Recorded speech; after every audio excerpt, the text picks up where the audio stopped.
the Atlanta Braves game with the Boston Red Sox, Yep. in which the pitch clock expired and a game is 6-6. And let's see, it was the winning run is on third base. The bases were loaded. Is that what it was? Two outs and a full count. 2 outs and a full count. And the hitter was not aware of the pitcher. That was the call. And he was exceeded the limit and strike three, and the game ended in a 6-6 tie. Yeah. So now that's not going to happen in Major League Baseball, of course, nor in any other game, because in spring training ties, who cares? It doesn't make any difference. But in Major League Baseball, heavens, yes, it's a matter of adjustment. It's 14 seconds if nobody's on base, 18 seconds if somebody's on base. The pitchers will get used to it. Mm-hmm. It's a matter of just rethinking what you're doing and being aware of what the circumstances are. And the same with the batters. You're going to find batters who will test the umpire's credibility and so forth as to whether or not he's going to call it. Let's stop right there, because one of the great things about baseball is there's never been a clock. This is the first time that there's been a clock at the major league level. There's been at some minor league levels in the past. How did you feel? I know you and I are kind of purist when it comes to baseball, Ned, but how did you feel watching that yesterday? Well, I must admit to you, I didn't see. I was over to college game. Oh, okay. In which they have a 20-second clock. Now, that's new for college baseball and new for high school baseball this year, the 20-second clock. And I did see it called in the college game I was watching, much to the chagrin of everybody involved, because you're not really adjusted to it. There were two games, Friday and Saturday, that I saw. Saturday's game is an anomaly because there were 16 walks in the game, so you really couldn't make a judgment. And the game covered 5 hours and 15 minutes, so you can't make a judgment on alacrity of time. But in terms of yesterday's game, yeah, I thought it went by a whole lot quicker as opposed to what it should be or what it would have been. It was maybe 2:20, 2:15, 2:20, somewhere around there. And I did notice a change in the pace of the game and the way the pitchers were moving and the way the base runners were able to. Now, the throwing over to first base is not in college or high school baseball, only in the big leagues. But the fact of the matter remains, I did perceive the game as moving along quicker. And last year, with the pitch clock with the Springfield Cardinals, their games, I'm told by the guy who keeps charge of the clock over there, that indeed they were a good 20 to 25 minutes faster than they had been. Alec, you watched the Cardinals play. What were your thoughts on the pitch clock? They talked about it a lot. It definitely seemed to blend into the background in terms of the visual presentation. But I don't know. I have felt it's almost become a problem where I feel like every single pitch, the batter would step out, adjust his gloves, step back in. I almost think it's going to be more of an adjustment for the batters than the pitchers, because the pitchers are really in a rhythm of set, throw, return ball, set, throw. And I think you'll see them adjust quick, especially with minor leaguers having dealt with this for a while. The guys that are coming up, this is not new, so they'll adjust right away. But something to be said about taking a game where your average time can be dropped by about half an hour. I don't necessarily think that's a bad thing, and I think one of the best things that could have happened for Major League Baseball yesterday was that bottom of the ninth full count. Have it happen now in spring training. Let everybody see it and know that the umps are not messing around. They will call it. Doesn't matter the stage. You need to be cognizant of it. Let's stop right there and let's clear this up for everybody that's not familiar with there's a lot of nuances to this rule. It's not just the pitcher has to throw a pitch in this amount of time. In the situation that it was yesterday in the game, bases were loaded. He had 18 seconds to throw the baseball. When he got the ball, got set on the mound, ready to throw, the batter had his head down at 8 seconds, which is not enough time for the pitcher to throw his pitch within the pitch clock. And he was unaware of the pitcher, and the umpire called a strike at that moment, ending the game. And that is the little nuance of it. Not only is the pitcher on the clock, but the batter is on the clock too. Josh, you did some research? Well, yeah, when reading about that, like you said, there is some nuance to that, because it's not just the pitcher gets the ball and he has X number of seconds to throw it. The batter has to be in the box The batter has to be ready to receive the pitch or ready for the pitch to be thrown. And so you can't delay. They set it up that way so that the batter can't cause the pitcher to fail. And so it's going to be interesting because I agree. I think the adjustment is going to be with the batters more than the pitchers because the pitcher gets in a rhythm. Pitcher wants to throw that ball as fast as they can, sometimes to catch the batter off guard or not ready.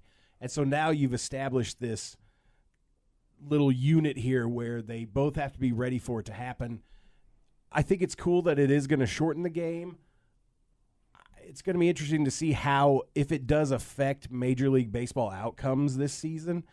I hope it doesn't in a bad way. I hope it's a positive thing. But you always wonder. I mean, when they did VAR in professional soccer, they complain all the time about it, but they're getting calls right that wouldn't have been right in the past. And that's what you hope, is that they don't screw something up or influence the outcome of a game because a batter is perceived as not being ready.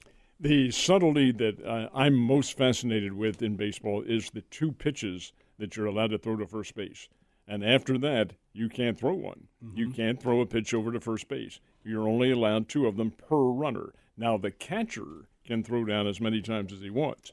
But you guys are perfectly aware, that's an odd motion for a catcher to throw. Yadi is the best one I've ever seen in baseball. Roy Campanella was very good, but Yadier Molina was the best. He could rifle that ball down to first base and sometimes catch a runner off. Well, they can do that as many times. There's not going to be any Yadi Molina. But the fact is that you can do that whenever you want by the catcher. The pitcher, twice. Now, we'll assume he exhausts his 2 pitches. That runner will be able to take a massive lead off first base, assuming that he can get back in time if the catcher, or he's going to go to second base. Right. It's to promote stolen bases. How they adjusted that, I'm very interested in how they're going to be able to do that. Well, that's all part of the new plan with Major League Baseball. I'll tell you that I watched bits and pieces of about 3 games yesterday, and I liked the pace of the game. And as a coach, one of the things I always told my kids was get into a rhythm. Throw your pitch, come off the mound, come back to the mound, get in a rhythm. Mm-hmm. And you could see pitchers doing that. They were just establishing a rhythm for themselves. There was a lot less messing around. So, as not an advocate of the pitch clock, I enjoyed watching the game yesterday. Now, what Ned was alluding to is that they can only throw to first twice when during the bat. Per runner. Mm-hmm. And so there's some strategy that plays in with that. They are trying to promote base stealing, and the other way that they're promoting base stealing is the size of the base. Yeah, larger bases, but that down here was in effect last year, so we did see it a little bit, and yeah, it does play a role. I love Major League Baseball's excuse for doing that. Not necessarily to promote stealing, it's to prevent injuries to the first baseman. Well, I don't think I've ever seen a first baseman get spiked by anybody going in. Sure, it could happen, but so could earthquakes. Not since the days of Ty Cobb. and he was on purpose. Yeah. So you're right, though. The larger bases will be in there. The pitch clock, the batter throwing or the pitcher throwing over to first base twice. These are all some of the nuances that will be going into baseball this year, and it's going to present a whole different picture. I'm excited to see the steals because I think they will go up because they said on the broadcast yesterday from 15 by 15 to 18 by 18. Doesn't sound like a ton, but when you think of how many plays are banked that close within a fraction of a second, just one little movement away, and now your fingertips are going to touch the bag just that half a second sooner, and it could make all the difference. So I'm curious to see if steals rise. I'm sure attempts will rise, especially because they can't check the runner at first as often. Mm-hmm. And we haven't even talked about what I think is going to be the biggest rule, because I think the pitch clock is going to fade into the background by a quarter point of the year. Guys will adjust. We might see a rare ball and strike here and there, but especially these pitchers, I think other than a here or there notorious slow worker, they're going to work through it, but it's the shift being banned. That's going to be the biggest change. I am excited, a little excited and nervous to see what happens, because this is going to be a big step to let the hitting catch up to what's been dominant pitching here recently. Now, Josh, is your excitement positive or negative?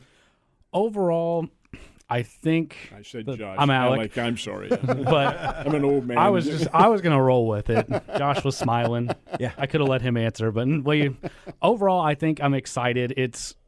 But I'm also torn because on the one hand, if a guy only hits it to one side of the field, why can't I if I want to put 8 men in the outfield, as silly as that is, part of me thinks you should be allowed to do that. You'll lose, but it's your lineup. Do what you feel is best.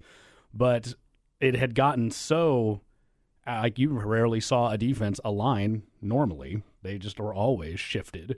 So I'll be curious to see if averages jump by a huge margin, then maybe I'm not a big fan of it. If things don't change as much as maybe I think they will, then it could be an okay thing. I'm glad to hear you say that, too, because like Joe, we're old-timers. We saw the way it was. Now, I'm older than all of you. I saw the shift for Ted Williams back in the 40s when he put it on, and he just hit it over their heads. He hit it out of sight.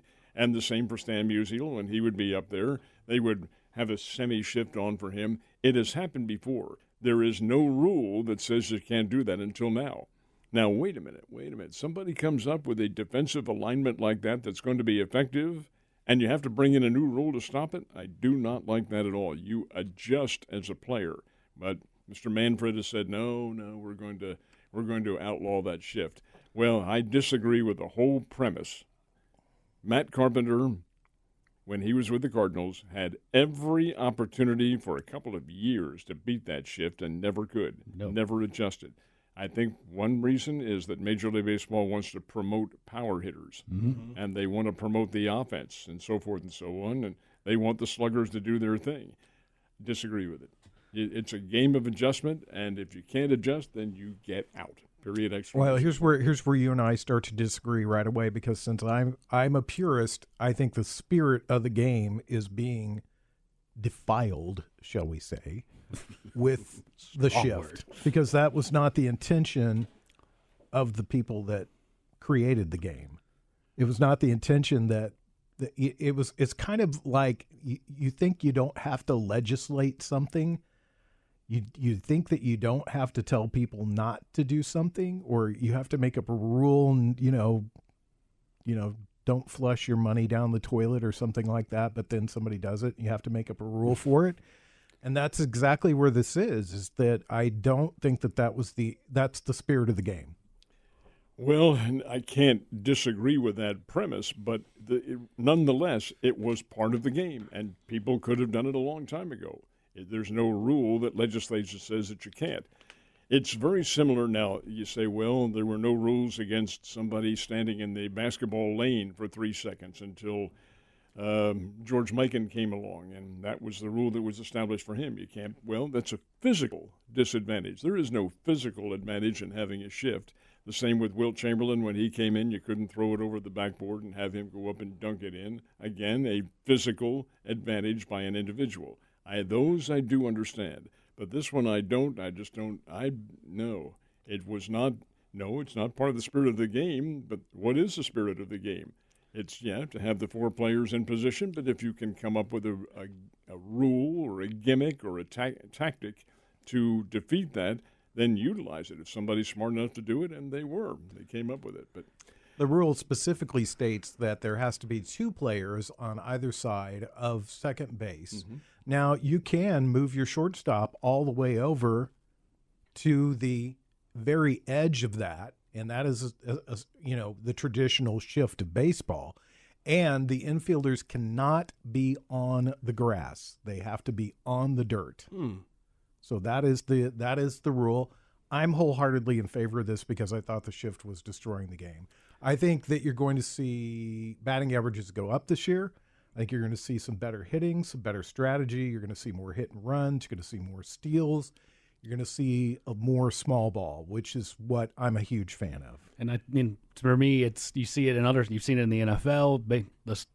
The spirit of the game aside, the business of the game is offense puts butts in chairs and gets people watching. And Major League Baseball wants more runs. And as pitching has gotten better, velocities have gone up, and batting has fallen down, they felt they needed to do something to address it. And like you said, small ball had almost all but disappeared ever since the Royals won that World Series. That was the last team I can recall that really played effective small ball. And now it's the teams that are left are the teams that have 5 guys that hit 20-plus home runs or more. And it's basically watching strikeouts and home runs. Yep, right. And it's not the game that I can safely say it's not the game that I grew up loving, and I know it's not the game you grew up loving, Ned. It's different. No, I will freely admit that it's different. And you're right, it's strikeouts or home runs, one or the other. That part of it I do not like. But you've got to face the facts. That's what it is. And the whole circumstance is different now. But again, we will all make the adjustments and continue to enjoy what I consider to be the greatest game. Well, I mean, we've got the Cardinals game on in the studio right now, and they've gotten 3 hits to start out the game. I don't know who that was at the plate, but they went down and got a pitch. That was Arenado. Arenado, he went down and got a pitch, and they were playing so deep, he was able to dump it in front of them. And I just like that type of baseball. I just like seeing singles and doubles and doing that type of thing rather than home runs all the time. Is there any other major rule changes we need to know about? That we covered the shift, we've covered the base size, we've covered throwing over to first, and we've covered the pitch clocks. Is there anything else that I'm missing here? I don't think they could cram anything else in It's a lot Is of that changes. enough for you? Yeah. already changed the game to such an extent that no, there's not going to be room for anything else. It'll be how the players are able to make the adjustment to it, and how that occurs, I think, is going to be the ultimate determination as to whether or not it succeeds. Let me ask you, everybody, this, and we'll start out with you, Ned. I mean, we're here, and I'm sure that if none of these changes were made, we would probably start out the show with talking about baseball beginning and the spring training games.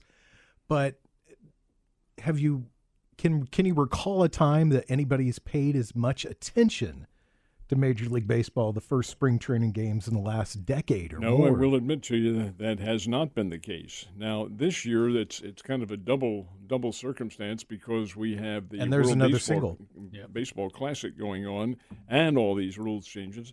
So as a result, I think you've seen a whole lot more coverage from the media and opinions and so forth and so on. So, yeah, I guess that's a positive. When people are talking about it, it does make a difference. Keep the line moving is what the coach would say. Mm-hmm. That's exactly what the Cardinals have done in the first inning of this game. They loaded the bases, and then that's Goldschmidt, I assume, that came up, and he just Nolan Gorman, Nolan Gorman, and that probably would have been an out in the shift. Well, he actually hit it so hard the second baseman couldn't do it.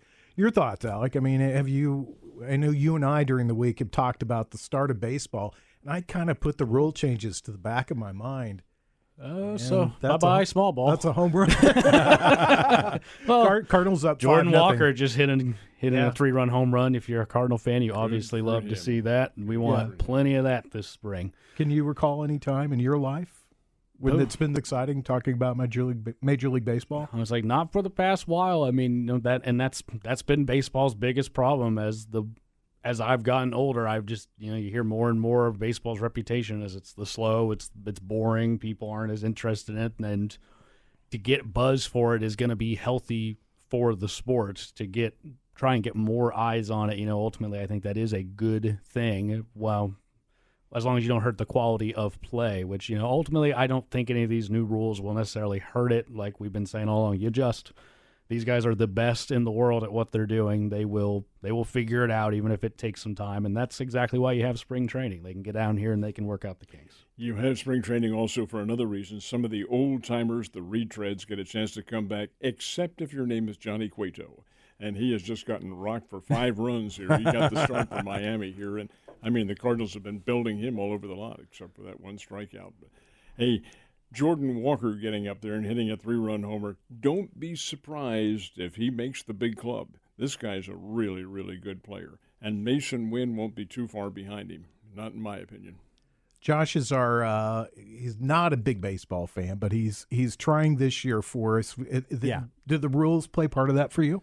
Well, yeah, I mean, there is more excitement this year. Being on the outside looking in, being a much more casual baseball fan than the rest of you guys, there is a lot more press about it. There's a lot more excitement. I think the majority of baseball fans want to see small ball just as much as they want to see home runs. I think the casual fan wants to tune in and see every player hit a home run and the score is 19-20, but I think anybody who truly enjoys the sport of baseball and understands baseball wants that strategy. They want to see a base hit, a stolen base, a sac fly, RBI. They want to see that kind of stuff.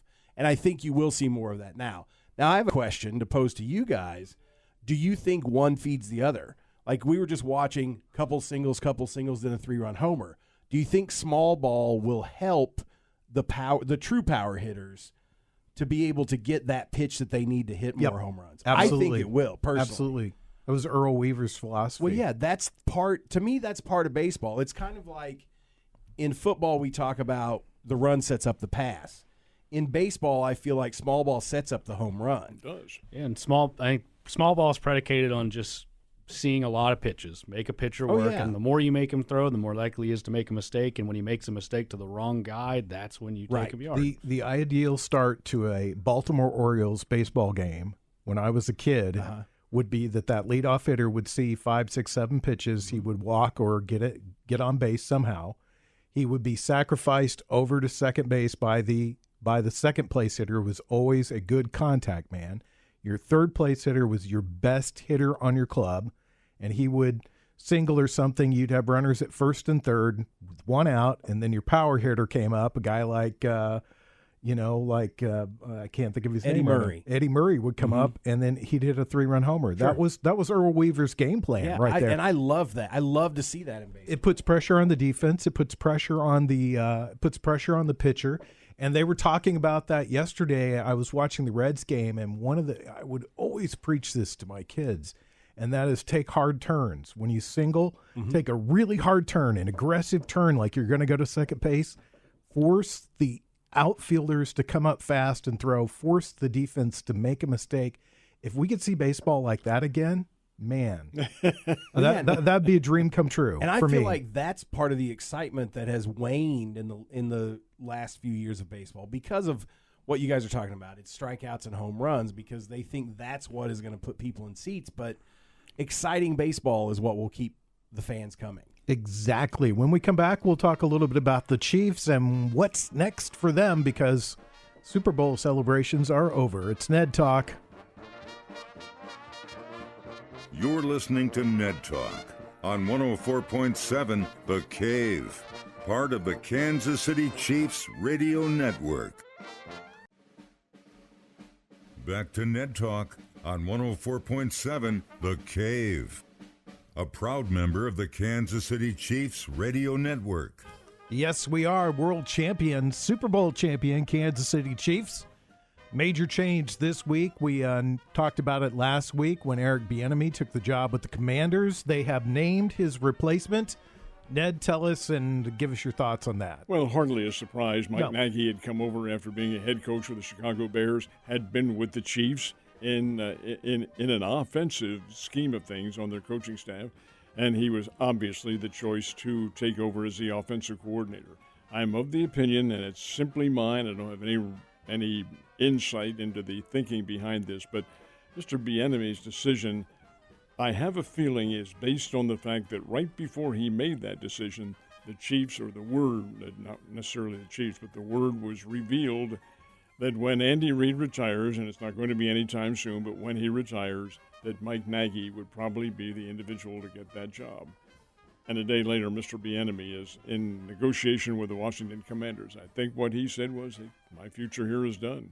I can continue probably on as an offensive coordinator, but I would like to give head coaching a try somewhere along the line. And Washington, where they change coaches as much as you do cards in a poker game, and I think he felt like that was probably the best opportunity for him to succeed at that level. Mike Nagy will do a very good job. I don't think he changes the offense one bit.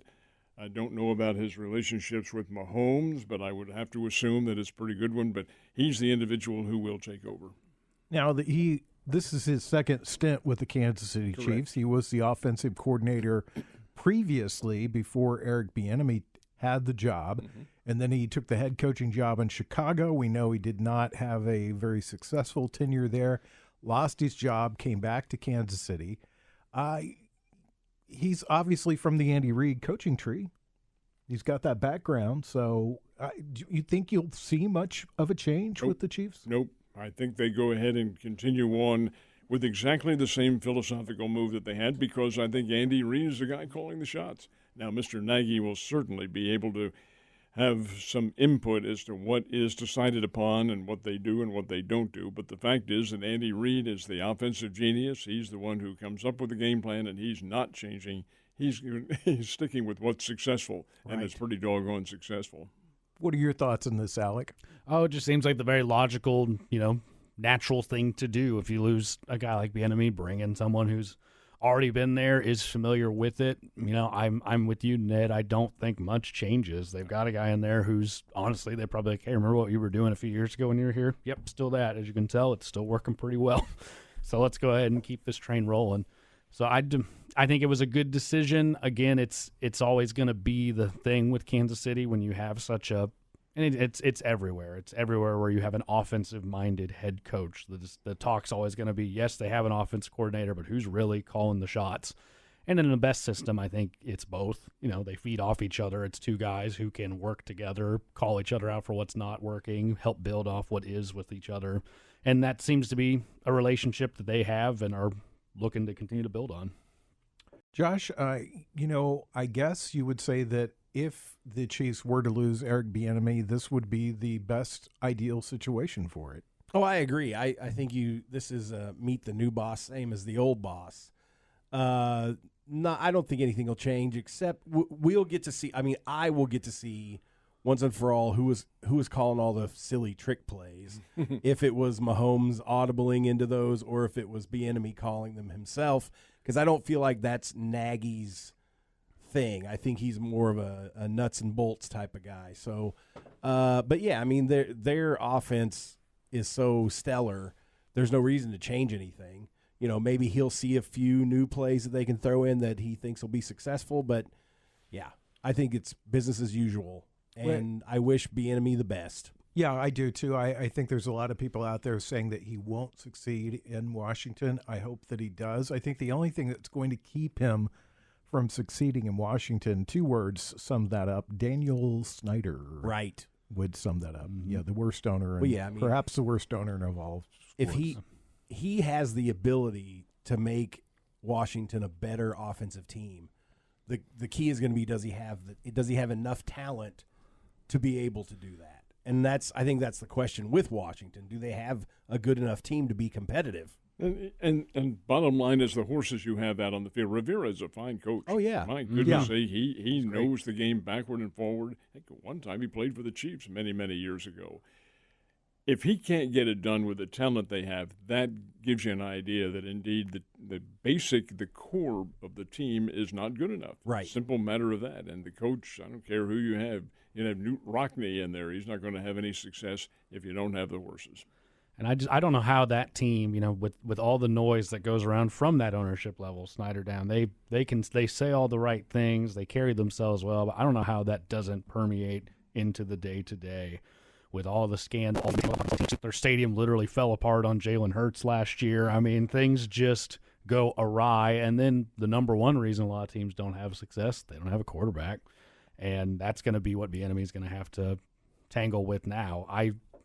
Again, he's got all the X's and O's you need, but if you don't have a guy out there and perform, it doesn't, I can't execute an NFL game plan no matter how good my coach is. Right. What Alec was referring to, incidentally, the stadium falling apart is that Hurts is leaving the field after a Philadelphia Eagles victory over the Commanders, and the fans, and the pretty good core of Philadelphia fans, Washington and Philly aren't that far apart. They'd all come down for the game. They're leaning over to shake hands, and heck, the railing gave away. Fans are falling down into the runway, and Hurts, to his credit, said, hey, what is this? Good gracious. People are injured and all that sort of thing. I think they were playing in Oakland Alameda Coliseum, the way you're talking about that. Josh referred to this, and I thought it was interesting because we got a little bit of background on this season for the first time. The gadget plays, the trick plays, which I don't mind as much. I think that the Chiefs, especially this season, confined those to goal line. They didn't use them too many times outside of goal line situations with the team. But the way that apparently that works is that the offensive players go alone without a coach and work something up. And then they present it to the coaches, and if the coaches agree, it goes into the playbook, and it can be used during the game. And I kind of like that involving the players in some of these decisions. And for the most part this season, I thought the gadget plays worked for the Chiefs. Well, they did, and I think your premise is exactly right. This is the players. The coaches don't dream up trick plays like that. It's the players who do, and then you're right. I think they present it to the official staff, and, hey, what do you think? Do you think this will work? Yeah, it might. Let's give it a try in a certain time element. But, yeah, that's probably correct. Do we have too many of the gadget plays? No, because that adds a level of a great amount of excitement to the games, and it does bring in the fans, kind of like the home run in baseball. What are they going to do today?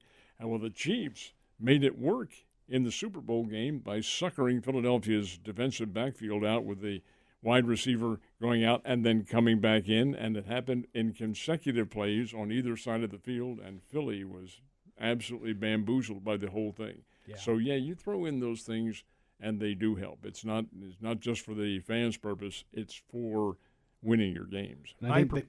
Go ahead. I would say they work enough that they're gonna. I think they continue to be a thing. Oh, yeah. We are one catastrophic failure away from never seeing them again. The one time they do the ring around the rosy and the ball gets snapped over someone's head and that gets returned for a touchdown, they will never run another one again. Is my opinion. Flat pass and the defender comes along and goes 98 or 99, whatever it is, untouched for it. Yeah. Or Mahomes runs a route and gets smoked by a linebacker whose eyes go this big because he sees an opportunity. Well, I personally like them. I think they're great. They add something to the game, and I'm an advocate for the Statue of Liberty play. So let's see that brought back into the NFL. We'll come back and talk more about all sorts of sports here on Ned Talk. You're listening to Ned Talk on 104.7 The Cave, part of the Kansas City Chiefs radio network. Back to Ned Talk on 104.7 The Cave, a proud member of the Kansas City Chiefs radio network. Sitting around on a Sunday afternoon with some friends, just watching some baseball, talking some sports. That is Ned Talk. I'm Joe Westen with Ned Reynolds, Alex Scott, Josh Roberts, and Ned has got something up his sleeve here. This is for my friend Mr. Roberts over here, who is, number one, a Drury grad, but also an avowed fan of the Alabama Crimson Tide. It's true. Alabama's football program is legendary. We all know about it. Alabama's basketball team is fluctuating between 1, 2, and 3 in the country. They are a very, very talented basketball team. Having a great season. Now, Mr. Roberts, my question to you is this. If you were the head coach, if you were Coach Oates, who is the head coach at Alabama, and you had your star player on the team, a guy who hit 41 the other night against South Carolina, hit 24 yesterday against Arkansas, a guy who's your leading scorer named Brandon Miller, who is under suspicion in a murder charge, would you be playing him now if you were the head coach? Now, again, you're innocent until proven guilty. Right. I will defend that to my death, which could be here in the next couple of hours. But would you play him? That's a tough question because I feel like if this was a professional sport, I would say you play him until he gets indicted. Collegiate athletics are a little bit different. There's all kinds of rules and regulations, and where does that fall under the rules and regulations? If you're a person of interest in some criminal case, does that disqualify you by NCAA rules? I honestly don't know. Do you? I do not. There is no rule that says that he can't. It's nothing like that. Right. But I'm thinking more like the ethical substances involved here. And do you expose a kid like that to enemy territory, which he received they held him to 41 at South Carolina, but the fans were on his case. Really affected him badly. Well, yeah, I mean, he's going to be vilified in every arena that he's in. I think if I was the head coach, I feel like I would have more information about the whole situation. If I felt like he was indeed part of this murder situation, I would not play him. But that opens yourself up. Like, if for some reason you suspend this player or you bench this player and then it turns out that he is exonerated or not a person of interest any longer, does he have grounds to sue you because of lost playing time? I don't think so. Lost, not in a sport where allegedly you're not paid. Right, I don't think right. that's the case. I personally probably wouldn't play him if I thought that he was part of that situation. If I truly felt that he was innocent, I'd keep playing him. His lawyer, and the kid's name is Brandon Miller, and he is a really fine player. He's All-America. He's the top player on the Alabama team. His lawyer says had nothing to do with it, is not even involved, but he did own the gun that was used in the murder and allegedly sold the gun to another individual. Now, this is all they said, he said, and so forth and so on. In my opinion, if I were the coach, no, I'd sit him down and say, look, until this is resolved, we're going to miss you greatly from the team, but we don't think it's a really good idea to expose you to the public and their reaction to that. That's what I would do. Yeah, and I'm a little wishy-washy on it, I'll admit. And not because I'm an Alabama fan, but because as a head coach, you would want to protect that kid. Sure.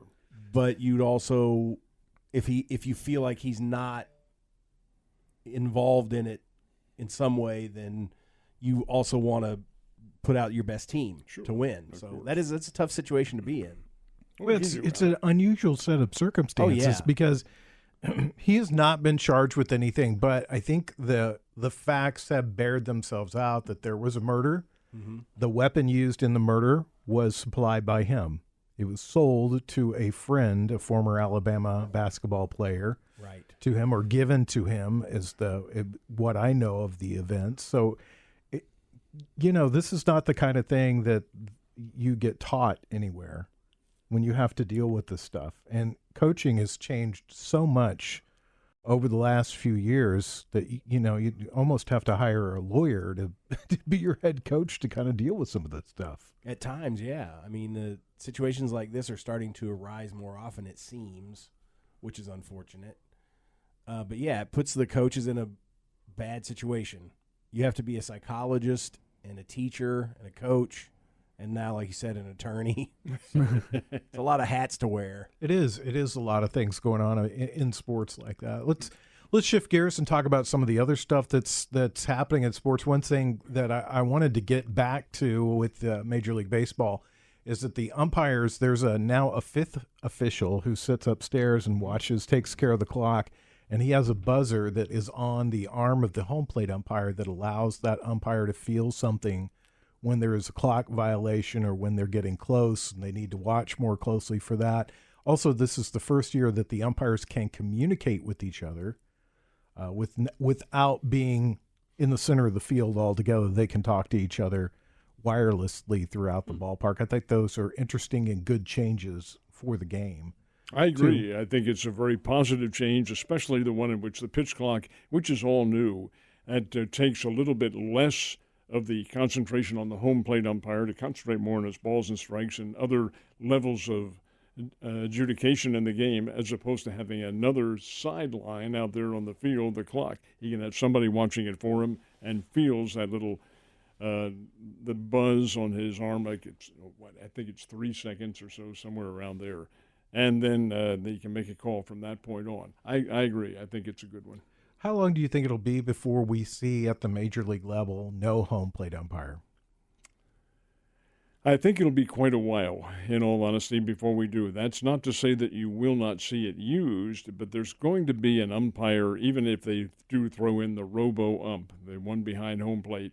There's going to be a human at the controls and helping that robo-ump to overcome any kind of deficiencies that might be around. So the human element won't completely, at least in my opinion, completely be dissolved out of baseball. But in terms of the usage of it, I don't think that's too very far away, in all honesty. Can you imagine, I mentioned Earl Weaver earlier, and if you're my age, which Alec is completely lost on Earl Weaver. I'm sorry, but legendary arguments with umpires. Oh, yeah. I mean, just kicking dirt and throwing his hat and getting right in the face of umpires. Can you imagine Earl Weaver screaming at C-3PO or something? At a computer or a robot down there?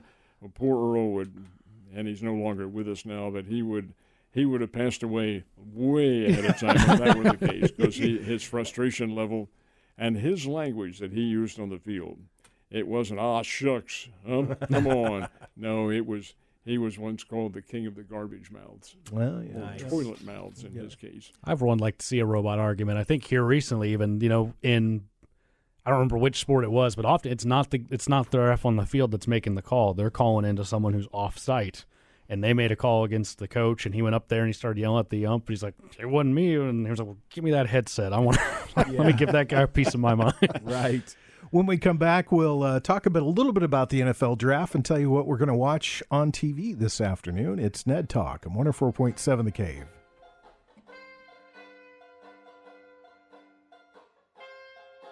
You're listening to Ned Talk on 104.7 The Cave, part of the Kansas City Chiefs radio network.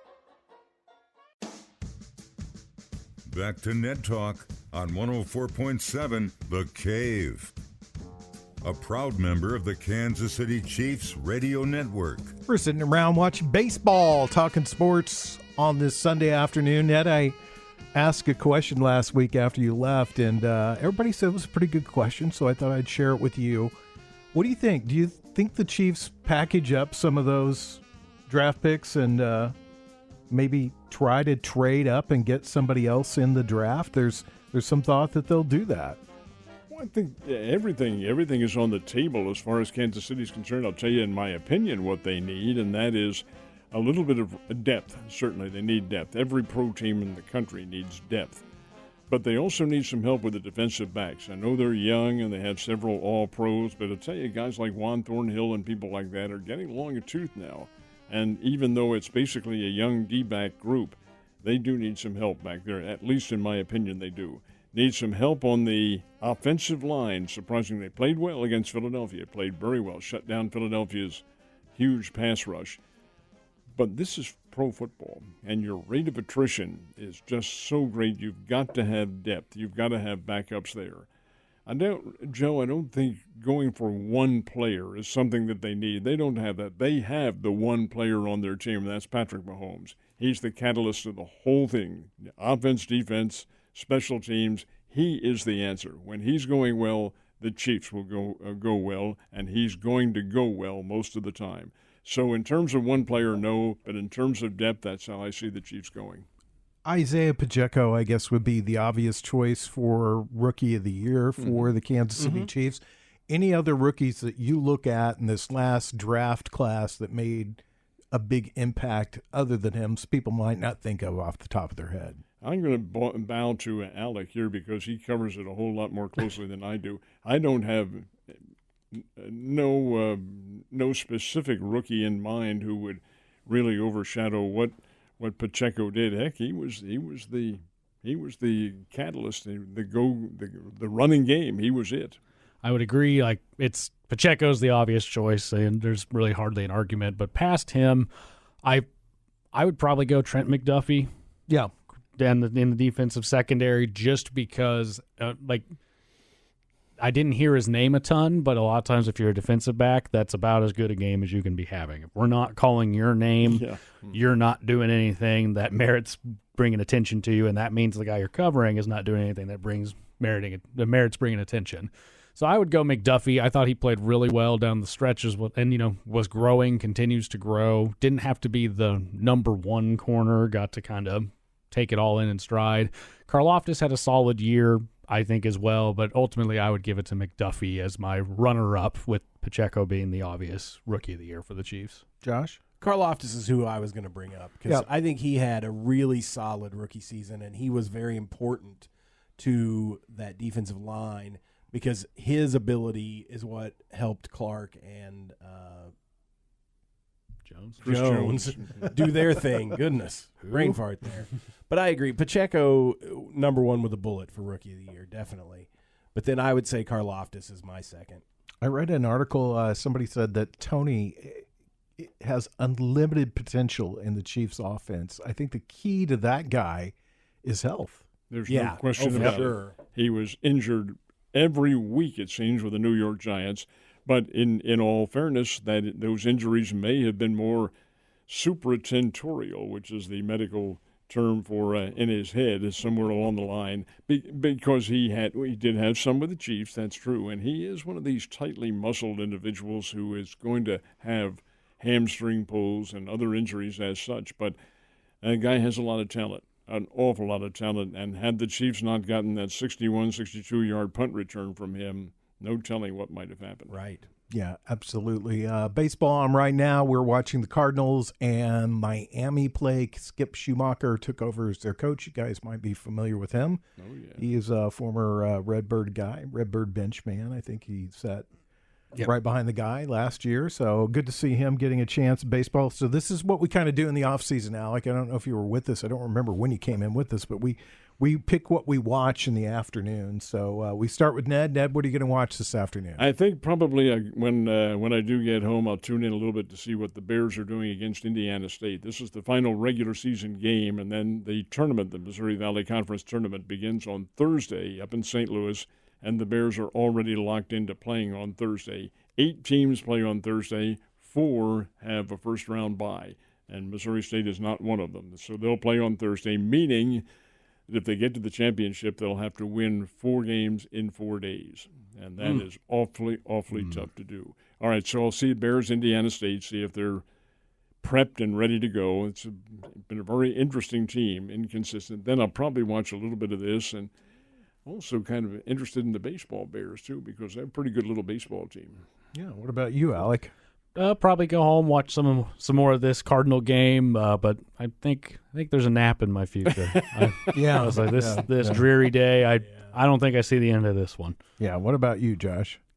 I don't know what I'm going to watch. I mean, I want to watch some baseball, but I got to run some errands first, so I don't know if I'll get back in time to watch it unless there's another game on after this one. Wait a minute. Are your errands that you're going in New York City or Chicago? No, how late is spring training baseball on every day? Well, it runs all day, yeah. Okay, well, yeah, I'll thing about baseball. I'll find it's some always of it. baseball. That's true. That is a good thing about baseball is there's always a game on somewhere. It's on all the time. I'm going to go home and watch my beloved Yankees play this afternoon. So they're up playing the 4-0. Braves. Yep, 4-0 over the Braves. Nice. If you are just tuning in and thinking, man, I missed out on this riveting conversation, you can download it as a podcast through our website at 1047thecave.com. Wherever you get your podcast at, just search for Ned Talk, or you can find it on your Cave smartphone app. Ned, see you next week. Yes, sir. Alec, see you next week. And tomorrow. Josh, see you next week. I'll be here. You notice we had a great show today, and what was different from the past few weeks? Jake wasn't here. Don't pin it on him. Jake's a good guy. We kid because we love. That's all right, true. guys. Thanks to Corbin Campbell, Brian Tyndall, Mike the Intern, and Nick Fury. See you guys next Sunday.